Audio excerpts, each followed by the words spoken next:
പ്രിയമുള്ളവരെ, the Kerala story എന്ന ഈ അടുത്ത നാളിൽ ഇറങ്ങിയ സിനിമയുമായി ബന്ധപ്പെട്ട ഒരു വീഡിയോ കഴിഞ്ഞ ദിവസം പ്രസിദ്ധീകരിച്ചിരുന്നു. ആ വീഡിയോയ്ക്ക് അനുകൂലമായും പ്രതികൂലമായും അതിൻ്റെ ആശയത്തോട് യോജിച്ചും വിയോജിച്ചും ഒക്കെ കമൻറ്റുകളുണ്ടായി. അതിൽ യോജിച്ചവരുടെ കാര്യം അവിടെ നിൽക്കട്ടെ, വിയോജിപ്പ് പ്രകടിപ്പിച്ച കുറേ ആൾക്കാർ നമ്മുടെ സഹോദരങ്ങളുണ്ട്. ആ വിയോജിപ്പുമായി ബന്ധപ്പെട്ട ചില സംവാദങ്ങൾ, ചർച്ചകൾ അത് തുടരണം എന്നാഗ്രഹിക്കുകയാണ്. അതിൻ്റെ പേരിലാണ് ഈ ചെറു വീഡിയോ പ്രസിദ്ധീകരിക്കുന്നത്. നമുക്കറിയാം, നമ്മുടെ കൊച്ചു കേരളത്തിന് ലോകത്തിൻ്റെ വിവിധ ഭാഗങ്ങളിൽ, രാജ്യത്തിൻ്റെ വിവിധ ഭാഗങ്ങളിൽ ഉള്ളതിനേക്കാൾ മെച്ചപ്പെട്ടൊരു വലിയ സംസ്കാരം നമുക്ക് നിലനിൽപ്പുണ്ട്. അത് പല ഘടകങ്ങൾ കൂടിച്ചേർന്നാണ്. അതിൽ ഏറ്റവും പുരാതനം എന്ന് പറയാവുന്ന ഒരു സംസ്കാരം എന്ന് പറയുന്നത് യഥാർത്ഥത്തിൽ രൂപപ്പെടുത്തിയത് ഈ രണ്ട് മതങ്ങൾ തമ്മിലുള്ള സംഘർഷം, ശൈവമതവും വൈഷ്ണവ മതവും തമ്മിൽ സംഘർഷം നിലനിന്നിരുന്ന ഭാരതത്തിൻ്റെ അതിപുരാതന ചരിത്രത്തെക്കുറിച്ച് നമുക്കറിയാം. അതിൽ നിന്നൊക്കെ ഉരുത്തിരിഞ്ഞ് വന്ന ഒന്നാവാം മഹാവിഷ്ണുവിൻ്റെയും ശിവൻ്റെയും കൂടിച്ചേർന്നുള്ളൊരു പുത്രൻ. അതാണ് ശബരിമല അയ്യപ്പൻ, ശബരിമല ധർമ്മശാസ്താവ്. ശബരിമല അയ്യപ്പൻ രൂപപ്പെടുത്തിയൊരു സംസ്കാരം, അയ്യപ്പൻ്റെ സന്തത സഹചാരിയായി നടന്ന, അയ്യപ്പൻ്റെ സുഹൃത്തായി മാറിയ വാവരുസ്വാമി. ആ വാവരുസ്വാമിയും അയ്യപ്പനും തമ്മിലുണ്ടാക്കിയൊരു സൗഹൃദം, അതൊരു ഹിന്ദു മുസ്ലിം ഐക്യത്തിൻ്റെ ഭാഗമായി, ഒരു മത സാഹോദര്യത്തിൻ്റെ ഭാഗമായി, പ്രതീകമായി നമുക്കതിനെ കാണാൻ കഴിയും. ഇന്നും കോടിക്കണക്കിന് തീർത്ഥാടകർ എരുമേലിയിലെത്തുമ്പോൾ എരുമേലിയിൽ വാവരുസ്വാമിയെ വണങ്ങിയതിന് ശേഷം മാത്രമാണ് എരുമേലിലെ ശിവക്ഷേത്രവും അയ്യപ്പനെ ശബരിമലയിൽ ദർശിക്കുന്നതും ഒക്കെ തന്നെ ചെയ്യുന്നത്. വാവരുസ്വാമിയെ കണ്ടതിന് ശേഷം മാത്രമേ എന്നെ കാണാവൂ എന്ന് കർക്കശമായ ഭാഷയിൽ അയ്യപ്പൻ പറയുന്ന അവസരം വരെ കാര്യങ്ങൾ ചെന്നെത്തി എന്ന് നാം കാണണം. അത് ഓരോ വർഷം കഴിയുന്തോറും ലക്ഷക്കണക്കിന് തീർത്ഥാടകരുടെ എണ്ണം കൂടി വരികയാണ്, അയ്യപ്പ ഭക്തരുടെ എണ്ണവും കൂടി വരികയാണ്. അപ്പോൾ ആ ഒരു അയ്യപ്പൻ ഉയർത്തിയൊരു സംസ്കാരം, ആ സംസ്കാരവുമായി ബന്ധപ്പെടുത്തിയാൽ നമുക്കറിയാം, ഇനി 1000 വർഷം കഴിഞ്ഞാലും ശരി ഇന്ത്യ ചരിത്രത്തിൽ അവഗണിക്കാനാവാത്ത ഒരു സ്ഥാനം നേടിയ ആളാണ് നമുക്കറിയാം അക്ബർ ചക്രവർത്തി. മഹാനായ അക്ബർ എന്നേ നമുക്ക് പറയാനാവൂ. അക്ബർ ചക്രവർത്തി ഹിന്ദു മുസ്ലിം സൗഹാർദ്ദത്തിൻ്റെ ഒരു ചക്രവർത്തിയോ രാജാവോ കൂടിയായിരുന്നു നമുക്കറിയാം. അതുകൊണ്ട് തന്നെയാണ് ഹിന്ദു മതത്തിലെയും ഇസ്ലാം മതത്തിലെയും സ്വാംശീകരിക്കാവുന്ന നല്ല വശങ്ങൾ കൂട്ടിച്ചേർത്ത് അദ്ദേഹം ദിൻ ഇലാഹി എന്ന പേരിൽ ഒരു പുതിയ മതം പോലും സ്ഥാപിക്കുകയുണ്ടായി. അതിനധികം നാൾ ദീർഘായുസ്സുണ്ടായില്ല എന്നുള്ളത് വേറെ കാര്യം. പക്ഷേ എങ്കിലും ആ ഒരു ആശയം ഇന്ത്യയുടെ മണ്ണിൽ ഉരുത്തിരിഞ്ഞു വന്നു. അന്നൊരു കാലഘട്ടത്തിൽ ഒരുപക്ഷെ അക്ബർ ചക്രവർത്തിയെ പോലെ ധീരനായ ഒരു ചക്രവർത്തിക്ക് ഒരുപക്ഷെ അങ്ങനൊരു കോംപ്രമൈസ് വേണ്ടി വരുമായിരുന്നോ നമ്മൾ ചിന്തിക്കണം. രജപുത്ര സ്ത്രീകളുമായി വിവാഹം കഴിക്കാനുള്ള നീക്കങ്ങൾ, അതുപോലെ ധാരാളം കാര്യങ്ങൾ. അദ്ദേഹത്തിൻ്റെ പ്രധാന ഉദ്യോഗങ്ങളെല്ലാം ഏൽപ്പിച്ചിരുന്നത് ഹിന്ദുക്കളെയായിരുന്നു എന്നുള്ള കാര്യവും നമുക്ക് നിഷേധിക്കാനാവില്ല. അപ്പോൾ നമ്മൾ അയ്യപ്പനിലൂടെ കടന്നു വന്നു കഴിയുമ്പം നമ്മൾ എത്തിച്ചേരുന്നത് മഹാനായ അക്ബർ ചക്രവർത്തിയിലെയാണ്. അക്ബർ ചക്രവർത്തിയിൽ നിന്ന് വീണ്ടും നമ്മൾ ഇങ്ങോട്ട് കേരളത്തിലേക്ക് വരികയാണെങ്കിൽ സാമൂതിരി രാജാവ് ഒരു കൽപ്പന പുറപ്പെടുവിക്കുകയുണ്ടായി. സാമൂതിരി രാജാവിൻ്റെ പ്രജകളിൽ ഹിന്ദുക്കളായിട്ടുള്ളവരാണുള്ളത്, അവരിൽ ഒരു കുടുംബത്തിൽ ഒരാളെങ്കിലും ഇസ്ലാം മതം സ്വീകരിക്കണം എന്നൊരു കൽപ്പന പോലും സാമൂതിരി മഹാരാജാവ് പ്രസിദ്ധീകരിക്കുകയുണ്ടായി എന്ന കാര്യം നാം നിഷേധിക്കാൻ നമുക്കാവില്ല. ഇതൊക്കെ രൂപപ്പെടുത്തിയൊരു സംസ്കാരം, അതിൻ്റെയൊക്കെ ഭരണഫലം ഏറ്റവും ആധുനിക ഘട്ടത്തിൽ വന്നപ്പോൾ ശ്രീനാരായണ ഗുരുദേവൻ എല്ലാ മതങ്ങളും അതിൻ്റെ ആശയം കൊണ്ട് ഒന്നാണെന്നും ഇതിൻ്റെ എല്ലാം സാരം ഒന്നാണെന്നും ഇത് വ്യത്യസ്തമല്ലെന്നും അതുകൊണ്ട് അത്തരത്തിലൊരു കൂട്ടായ്മ രൂപപ്പെടുത്തണമെന്നും നമ്മെ പഠിപ്പിക്കാൻ ശ്രമിച്ചതാണ്.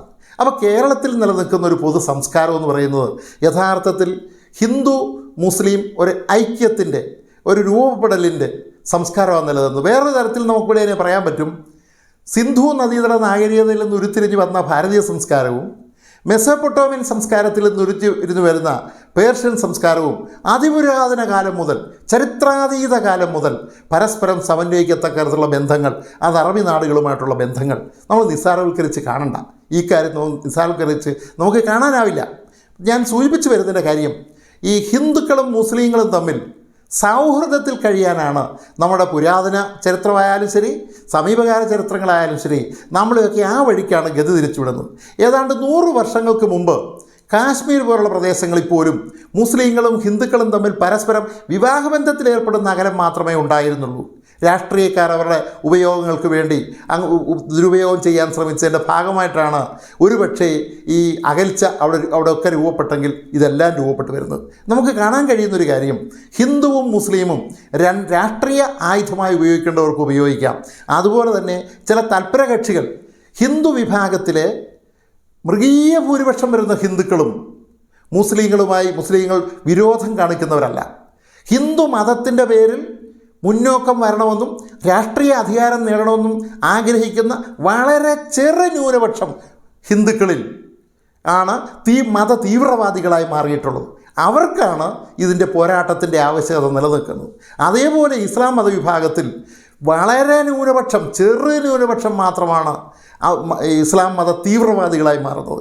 ഈ തീവ്രവാദികളാണ് യഥാർത്ഥത്തിൽ ഈ ബഹുഭൂരിപക്ഷം വരുന്ന ഹിന്ദുക്കളെയും മുസ്ലിങ്ങളെയും തമ്മിൽ പരമാവധി അകലാനും ചേരുതിരിക്കാനുമുള്ള ശ്രമങ്ങൾ നടത്തി വരുന്നു. യഥാർത്ഥത്തിൽ ഐക്യത്തിൻ്റെ ഒരു ചിത്രവും മാത്രമേ നമുക്ക് ആ വഴിക്ക് ചിന്തിച്ചാൽ നമുക്ക് കാണാൻ കഴിയൂ. സമീപകാലത്ത് നമ്മളൊന്ന് ആലോചിച്ച് 2018 കേരളത്തിൽ വെള്ളപ്പൊക്കം വന്ന സമയത്ത് നമുക്കറിയാം UAE-യിൽ നിന്ന് 700 കോടിയിൽ പരം രൂപയുടെ സാമ്പത്തിക സഹായം ചെയ്യാൻ അവർ തയ്യാറായി രംഗത്ത് വന്നു പറയുമ്പോൾ അവരുടെ സഹോദരങ്ങളാണ് കേരളത്തിലുള്ളതെന്നുള്ള തിരിച്ചറിവാണെന്ന് നാം ധരിക്കണം. ആ ഭരണാധികാരികൾ ആരും ഹിന്ദുക്കളല്ല എന്ന കാര്യവും നാം തിരിച്ചറിയേണ്ടതുണ്ട്. എന്ന് മാത്രമല്ല, ലോകത്ത് ഏറ്റവും അധികം മുസ്ലിങ്ങളുള്ള രാജ്യം, അതായത് 96.7% മുസ്ലിങ്ങളുടെ രാജ്യമാണ് ഇന്തോനേഷ്യ. ആ ഇന്തോനേഷ്യയിൽ അവിടെ യഥാർത്ഥത്തിൽ 11,000-ൽ പരം ഹൈന്ദവ ക്ഷേത്രങ്ങൾ നിലനിൽക്കുന്നു. അത് ഇന്ത്യയിലെ ഹൈന്ദവ തീവ്രവാദികളല്ല അതിന് പ്രൊട്ടക്ഷൻ കൊടുക്കുന്നത്. അതിന് പ്രൊട്ടക്ഷൻ കൊടുക്കുന്നൊരു സംസ്കാരം ഏതാണ്ട് 100% മുസ്ലിങ്ങൾ, ലോകത്തിൽ ഏറ്റവും അധികം മുസ്ലിങ്ങളുള്ള ഇന്തോനേഷ്യയുടെ സംസ്കാരം അങ്ങനെ നിൽക്കുന്നത് കൊണ്ടാണ്. എന്ന് മാത്രമല്ല, ലോകത്ത് ഏറ്റവും അധികം ഓരോ വർഷവും രാമായണം വിറ്റഴിയുന്നതിൽ ഒരു പ്രമുഖ സ്ഥാനമാണ് ഈ ഇന്തോനേഷ്യയിലുള്ളത്. ആ ഇന്തോനേഷ്യ ഒരു മുസ്ലിങ്ങൾ മാത്രമുള്ളതെന്ന് വേണമെങ്കിൽ നമുക്ക് പറയാം. 97% മുസ്ലിങ്ങൾ മാത്രമുള്ള ഒരു രാജ്യമാണ്. ഇന്നും ഏറ്റവും അധികം ഗണപതി വിഗ്രഹങ്ങളുള്ള ഒരു രാജ്യം കൂടിയാണ് ഇന്തോനേഷ്യ. നാം തിരിച്ചറിയണം. ഇതൊന്നും ചെറിയ ന്യൂനപക്ഷം വരുന്ന ഹിന്ദു തീവ്രവാദികൾ പോയി സംരക്ഷണം കൊടുത്തിട്ടല്ല അവിടെ നിലനിൽക്കുന്നത്. എന്നു മാത്രമല്ല, മഹാവിഷ്ണുവിൻ്റെ വാഹനമായ ഗരുഡൻ്റെ പേരിലാണ് ഗരുഡ എയർവേസ് എന്നാണ് നാം സൂചിപ്പിച്ച ഇന്തോനേഷ്യയിലെ എയർലൈൻസിൻ്റെ പേര് തന്നെ ഗരുഡ എയർവേസ് എന്നാണ് ഞാൻ സൂചിപ്പിച്ചു വരുന്നത്. അപ്പോൾ എവിടെയാണ് ഈ വർഗീയത തീവ്രമായി ബാധിച്ചിരിക്കുന്നത് എവിടെയാണ് എന്ന് നാം പരിശോധിക്കണം. അതുപോലെ നമ്മൾ ആലോചിച്ച് കംബോഡിയയിലാണ് ഏറ്റവും അധികം, ഏതാണ്ട് 700-ൽ പരം ഏക്കറിൽ വ്യാപിച്ച് കിടക്കുന്ന ഏറ്റവും വലിയ ഹൈന്ദവ ക്ഷേത്ര സമുച്ചയമുള്ളത് കംബോഡിയയിലാണ്. കംബോഡിയയിൽ നമുക്കറിയാം 1000-ൽ താഴെ മാത്രമാണ് ഹിന്ദുക്കളുടെ എണ്ണം. അപ്പോൾ ഈ ക്ഷേത്ര സമുച്ചയം ആരാ സംരക്ഷിക്കുന്നത്? ഹിന്ദു മതത്തിൻ്റെ പേരിലുള്ള തീവ്രവാദികളാണോ അവിടെ പോയി ഇതിനെ സംരക്ഷണം കൊടുക്കുന്നത്? എന്തിന്? നമ്മോട് തൊട്ട് ചേർന്ന് കിടക്കുന്ന ലക്ഷദ്വീപിൻ്റെ സാഹചര്യം എന്താ? അവിടെയും 97% മുസ്ലിങ്ങളാണ് ലക്ഷദ്വീപിൽ. കവരത്തിയിൽ ഏറ്റവും വലിയ ഹൈന്ദവ ക്ഷേത്രമുണ്ട്. അവിടെ ഒരു വലിയ ഹൈന്ദവ ക്ഷേത്രം. അതാരാ സംരക്ഷിക്കുന്നത്? അതിന് സംരക്ഷണം കൊടുക്കുന്ന ആരാ?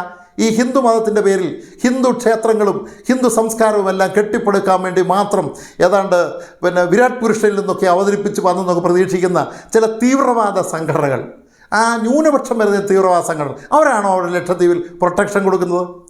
അല്ല, ഒരിക്കലുമല്ല.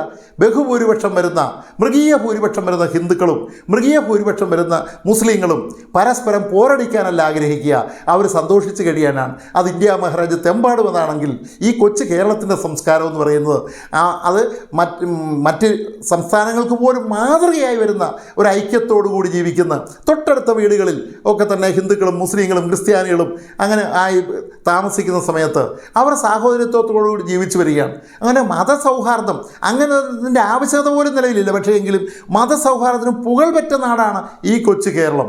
ഇവിടെ ദേവാലയങ്ങൾ തമ്മിലുള്ള സാമീപ്യം, ഇതൊന്നും ഇവിടെ പ്രശ്നമല്ല. പക്ഷേ ഞാൻ സൂചിപ്പിച്ചു വരുന്നതിൻ്റെ കാര്യം, യഥാർത്ഥത്തിൽ ഇവിടെ അന്ധഛിദ്രം സൃഷ്ടിക്കാനേ ഞാൻ മുൻപ് സൂചിപ്പിച്ച ദി കേരള സ്റ്റോറി പോലുള്ള സിനിമകൾ ഉതകൂ എന്ന അഭിപ്രായമാണ് ഞാൻ യഥാർത്ഥത്തിൽ കഴിഞ്ഞ വീഡിയോയിൽ സൂചിപ്പിച്ചത്. ഇത് അനവധി ഉദാഹരണങ്ങൾ ഇതുമായി ബന്ധപ്പെടുത്തി നമുക്ക് നിരത്താനുണ്ട്. ചരിത്രത്തിൻ്റെ ഭാഗം നോക്കിയാൽ നമുക്കത് നിരത്താൻ കഴിയും. നിരവധി ഉദാഹരണങ്ങൾ ഉദാഹരിച്ച് നമുക്ക് നിർത്താൻ കഴിയും. എന്തിന് ഒരു മതത്തിൽ നിന്ന് മറ്റൊരു മതത്തിലേക്ക് മാറുന്നു എന്ന് പറഞ്ഞാൽ മതം തിരിച്ചും മാറാവുന്നതാണ്. മതം മാറ്റം എന്ന് പറഞ്ഞാൽ ആർക്കും എപ്പോഴും കഴിയാവുന്ന കാര്യങ്ങളാണ്. അത് അതിനാർക്കും പ്രത്യേകിച്ച് വിലക്കുള്ള കാര്യങ്ങളല്ല. ഇപ്പോൾ ഇന്ന് ഹിന്ദുവായിട്ടുള്ളവർ നാളെ മുസ്ലിമോ, മുസ്ലിമായിട്ടുള്ളവർ ക്രിസ്ത്യാനിയോ, ക്രിസ്ത്യാനായിട്ടുള്ള ഹിന്ദുക്കളോ ഒക്കെ ആയി മാറാം. ജനിക്കുമ്പോൾ ആരും തന്നെ ഒരു മതത്തിലും അല്ല ജനിക്കുന്നത്. മാതാപിതാക്കളുടെ മതത്തിലേക്ക് യഥാർത്ഥത്തിൽ മാതാപിതാക്കൾ ഈ കുഞ്ഞുങ്ങളെ കൊണ്ട് എത്തിക്കുകയാണ്. കുഞ്ഞുങ്ങളങ്ങനെ എത്തി പ്രായപൂർത്തിയാകുമ്പോഴേക്കും അവരൊരു മതത്തിൻ്റെ അടിമയായി മാറുന്നതാണ്. എന്ന് മാത്രമല്ല, നാം ഒന്ന് ആലോചിച്ച് നോക്കിയേ, ഒരു കുഞ്ഞിനെ ഒരാൾ ദത്തെടുക്കുന്നു എന്ന് സങ്കല്പിക്കുക. ദത്തെടുക്കുന്ന ആൾ ഹിന്ദുവാണ്. യഥാർത്ഥത്തിൽ ആ കുഞ്ഞ് ഒരു ഇസ്ലാം ദമ്പതികൾക്ക് ജനിച്ചതാണെന്ന് ഇരിക്കട്ടെ, ആ കുഞ്ഞിൻ്റെ മാതാപിതാക്കൾ ആരാണെന്ന് അറിയുന്നില്ല. ആ ഹിന്ദുക്കളാണ് എടുത്ത് വളർത്തുന്നെങ്കിലോ ആ കുഞ്ഞ് യഥാർത്ഥത്തിൽ ഹിന്ദുവായിട്ടാണ് വരുന്നത്, ഇസ്ലാമായിട്ടല്ല വരുന്നത്. അത്രയേ ഉള്ളൂ.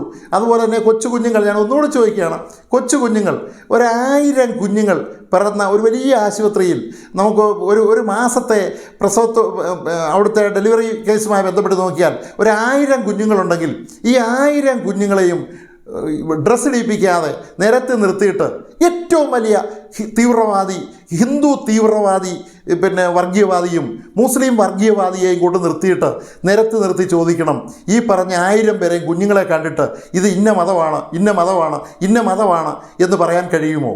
ഒരിക്കലും കഴിയില്ല. ആരാലും കഴിയില്ല. ഒരാളേലും കഴിയില്ല. അത്ര മാത്രമേ ഈ മതത്തിന് യഥാർത്ഥത്തിൽ പ്രസക്തിയുള്ളൂ.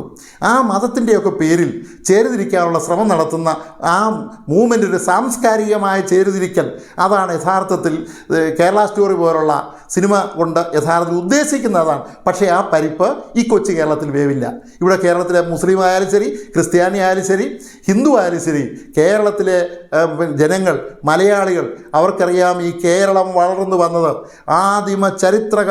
ചരിത്രാതീത കാലം മുതൽ ഉണ്ടായിരുന്ന ഗൾഫ് രാജ്യങ്ങളുമായി, പേർഷ്യൻ നാടുകളുമായിട്ടുള്ള ബന്ധം ഏറ്റവും അവസാനം ഇന്നത്തെ കേരളത്തിൻ്റെ വളർച്ചയിൽ, സമ്പത്തിൻ്റെ വളർച്ചയിൽ, എന്തിന് ഇന്ത്യ മഹാരാജ്യത്തിന് ഏറ്റവും അധികം വിദേശ നാണ്യം നേടിക്കൊടുക്കുന്ന കാര്യത്തിൽ ഇന്നും നമ്മുടെ സഹോദരങ്ങൾ ഗൾഫ് രാജ്യങ്ങളിൽ പോയി പണിയെടുത്ത് അവർ കൊണ്ടിരുന്ന പ്രതിഫലവുമായി ബന്ധപ്പെട്ട് കൂടിയാണെന്നും നാം കാണണം. നമ്മുടെയൊക്കെ രമ്യകർമ്മങ്ങൾ, നമ്മുടെയൊക്കെ ചുറ്റുപാടും കാണുന്ന വലിയ വീടുകൾ, വലിയ സംവിധാനങ്ങൾ ഒക്കെ തന്നെ എന്തിന് ഈ തീവ്രമായ വർഗീയത പറയുന്ന ഈ സ്ഥാപനങ്ങൾ, ആ പറയുന്ന പള്ളികളിലെ പെരുന്നാളിനായാലും ശരി, ഈ ക്ഷേത്രങ്ങളിലെ ഉത്സവങ്ങൾക്കായാലും ശരി, അവിടെ എല്ലാം സ്പോൺസർ ചെയ്യുന്നതും ഇന്നും ഏറ്റവും അധികം ഈ ഗൾഫ് നാടുകളിലടക്കം പോയി ജോലി ചെയ്ത് അവിടുത്തെ സഹോദരങ്ങൾ അയച്ചു കൊടുക്കുന്ന പൈസയാണ്.